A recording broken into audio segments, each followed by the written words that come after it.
It was a bone-chilling January night when I decided to take my brand-new self-driving car for a spin. This sleek, AI-driven vehicle was supposed to offer the ultimate in convenience and safety. Little did I know, that night would turn into a horrifying ordeal. As I settled into the driver's seat, the car greeted me warmly. "Good evening, Emily. Where would you like to go tonight?" the AI asked. "Take me to the Silverwood Hotel," I replied. The Silverwood Hotel, a historic and luxurious retreat on the outskirts of town, was my destination for a weekend escape from the daily grind. The car effortlessly glided out of my driveway and onto the quiet streets. I leaned back, watching the city lights fade into a foggy blur. The roads were eerily empty, and an unsettling silence filled the air. An inexplicable sense of dread began to creep over me. "Is everything all right?" I asked the AI, trying to shake off my growing unease. "All systems are functioning normally," it responded. "Estimated arrival at Silverwood Hotel 45 minutes. I closed my eyes, attempting to relax, but the feeling of unease only intensified. About 20 minutes into the journey, the car made an unexpected turn onto a narrow, winding road I didn't recognize. "Are you sure this is the right way?" I asked, concern evident in my voice. "Recalculated route for optimal travel time," the AI responded. "Please remain calm." The road grew increasingly isolated, flanked by dense, shadowy woods. The fog thickened, reducing visibility to almost nothing. The headlights cut through the mist, casting long, eerie shadows. Suddenly, the car's display flickered and a chilling message appeared. "Route error. Proceed with caution." "What's going on?" I demanded, my heart pounding. "Unidentified interference detected," the AI replied in a monotone. "Continuing to destination." The car slowed and came to a halt in front of an old, decrepit mansion. Its windows were shattered, and the once grand facade was covered in ivy and decay. "This isn't the Silverwood Hotel," I said, panic rising. "Take me back to the main road." "Destination reached," the AI stated flatly. The doors locked with a loud click, and the windows rolled up, trapping me inside. Desperately, I tried to override the system, but the controls were unresponsive. The display screen flickered again, displaying a new message. "Welcome home." A cold shiver ran down my spine. Outside, a figure stood on the mansion's front porch. It was a woman in a tattered dress, her hair wild and her eyes faintly glowing in the darkness. "Let me out!" I screamed, banging on the dashboard. "Safety protocol activated," the AI intoned, ignoring my pleas. The woman began to move toward the car, her steps slow and deliberate. Frantically, I searched for a way to escape. Summoning all my strength, I manually unlocked the door and burst out into the cold night air. I ran toward the mansion, hoping to find a way around and hide. As I reached the front door, it swung open on its own, revealing a dimly lit hallway. Against my better judgment, I stepped inside, seeking a phone or some means of calling for help. The door slammed shut behind me, plunging me into darkness. "Hello?" I called out, my voice trembling. There was no response, only the sound of my own breathing echoing through the empty halls. I moved cautiously through the mansion, the floorboards creaking under my feet. Strange, ghostly whispers seemed to follow me, growing louder with each step.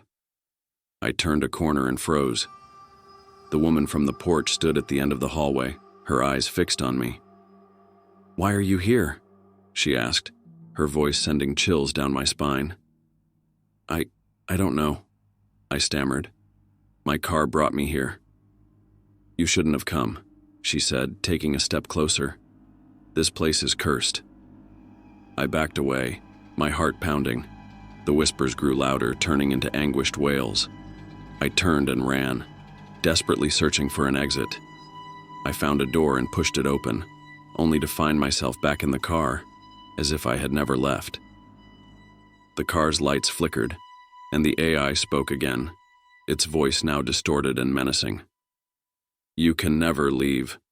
The engine roared to life, and the car sped off into the night, taking me deeper into the unknown. I screamed, but my voice was swallowed by the darkness. The last thing I saw before everything went black was the mansion, its windows glowing with an unholy light. To this day, I don't know what happened that night. The car was found abandoned on the side of the road, and I was discovered wandering the woods delirious and terrified.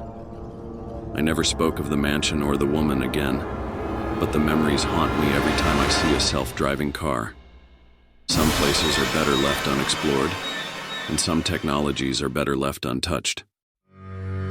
It was a moonless, frigid night in February when I found myself driving alone on a desolate country road. The wind howled through the trees, and the air was thick with an unsettling stillness. I was on my way to a friend's cabin for a weekend retreat, but little did I know the journey would turn into a nightmare. My old sedan groaned as it navigated the twisting road. The headlights barely pierced the inky darkness, and every shadow seemed to stretch and morph into sinister shapes. The road was empty, save for the occasional rustle of leaves and distant hoot of an owl. I glanced at the clock, 11:45 p.m. The cabin was still another hour away. The car's radio had long since lost signal, leaving only static to fill the silence. Suddenly, through the static, I heard a faint, garbled voice. Startled, I turned the volume down, but the voice persisted, growing clearer. "Help me!" I nearly swerved off the road. My heart pounded as I scanned the radio dial, but the voice was gone. Shaking my head, I tried to dismiss it as my imagination. The road continued to wind through the forest, growing narrower and more treacherous. A dense fog began to roll in, reducing visibility to almost nothing. I slowed the car to a crawl, peering through the windshield. The trees on either side seemed to close in, their branches like skeletal fingers reaching out to grab me. Then, out of the fog, I saw her. A woman standing in the middle of the road. She wore a tattered white dress, and her long hair hung in matted strands over her face. I slammed on the brakes, the car skidding to a halt just inches from her. "Are you all right?" I called out, rolling down the window slightly. The woman didn't respond. She stood motionless, her head slowly turning to face me.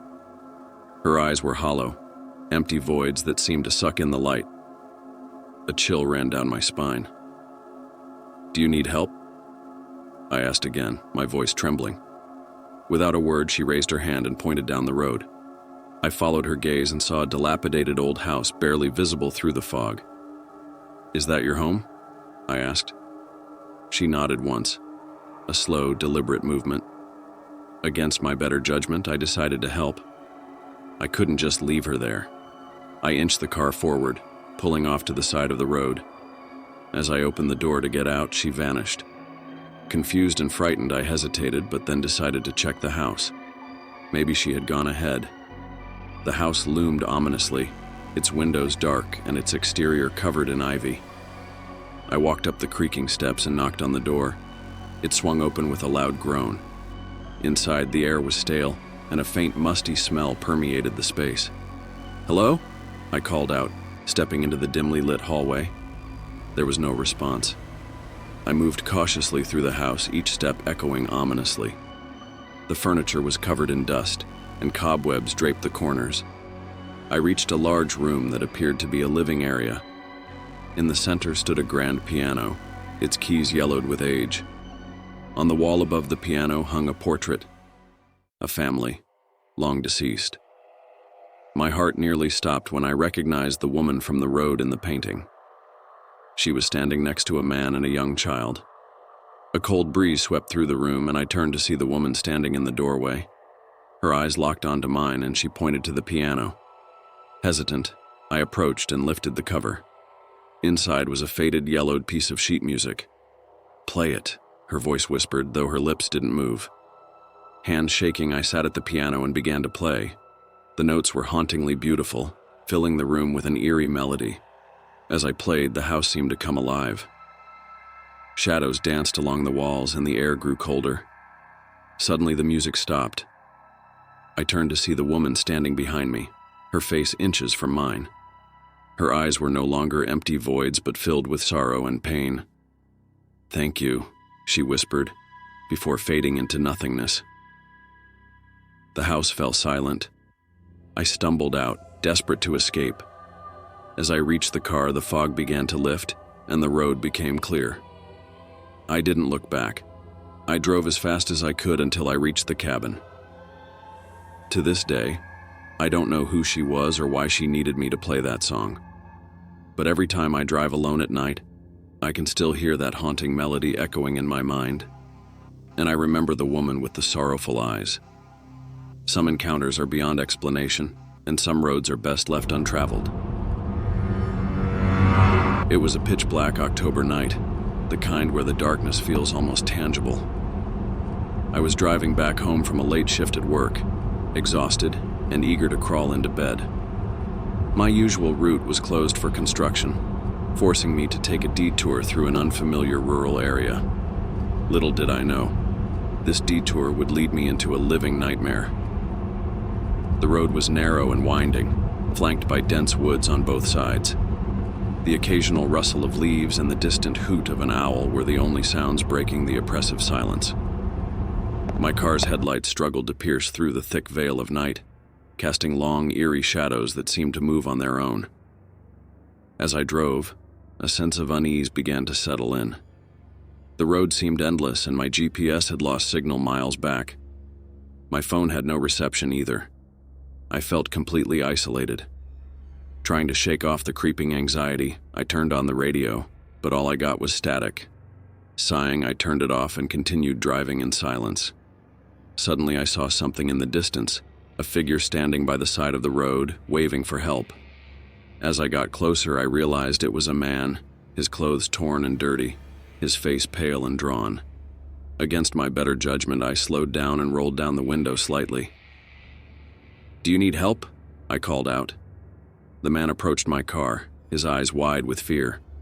"Please, you have to help me. There's something out here. It's hunting me." His words sent a chill down my spine. I hesitated but couldn't bring myself to leave him there. "Get in," I said, unlocking the passenger door. He climbed in, glancing nervously over his shoulder. "Thank you," he said, his voice trembling. "Please just drive. Don't stop for anything." I nodded and accelerated down the road. The man's fear was palpable, and it was starting to infect me. "What's out there?" I asked, keeping my eyes on the road. He shook his head. "I don't know what it is. It's not human, that's for sure. It's been chasing me for miles." I tried to process what he was saying, but it sounded too bizarre to be true. "Are you sure it's not just an animal or something?" I asked. He turned to me, his expression deadly serious. "No animal can do what it did. It's smart. It's been toying with me, trying to drive me mad." As he spoke, I saw something in the rearview mirror, a dark shape darting between the trees, keeping pace with the car. My heart raced, and I pressed down harder on the accelerator. The shape moved impossibly fast, effortlessly keeping up with us. "What is that?" I whispered, fear creeping into my voice. "That's it," the man said, his voice barely audible. "Don't look at it. Just keep driving." I focused on the road, but it was hard not to glance in the mirror. The shape seemed to be getting closer, its outline becoming more distinct. It was tall and gaunt, with long, spindly limbs that moved with unnatural grace. Suddenly, the car jerked violently, as if something had slammed into it from the side. I struggled to keep control, my knuckles white as I gripped the steering wheel. The man screamed, pointing ahead. "Look out!" I turned just in time to see a fallen tree blocking the road. There was no time to stop. The car skidded, crashing into the tree with a sickening crunch. The airbags deployed, and I felt a sharp pain in my chest as the seatbelt dug into my skin. Dazed, I looked over at the man. He was unconscious, blood trickling from a cut on his forehead. I unbuckled my seatbelt and reached over to check his pulse. He was alive, but barely. I needed to get help. I grabbed my phone, but there was still no signal. I climbed out of the car, the cold night air biting into my skin. The forest was silent, too silent. I heard a faint rustling sound and turned to see the shape emerging from the trees, moving towards us with terrifying speed. Panicking, I tried to pull the man out of the car, but he was too heavy. The shape was getting closer, its eyes glowing with a malevolent light. Desperate, I looked around for anything I could use as a weapon, but there was nothing. The shape reached the car, looming over us. I could feel its presence, cold and suffocating. It reached out a long, clawed hand towards me. I closed my eyes, bracing for the end. But then a blinding light flooded the area, and the shape recoiled, hissing in pain. I opened my eyes to see another car approaching, its headlights piercing through the darkness. The shape vanished into the woods, and a man jumped out of the car, running towards us. "Are you okay?" he shouted. I nodded, tears of relief streaming down my face. He called for help, and soon we were surrounded by flashing lights and paramedics. They took the man and me to the hospital, where we were treated for our injuries. I never saw the shape again, but the memory of that night haunts me. The man survived, but he refused to talk about what happened.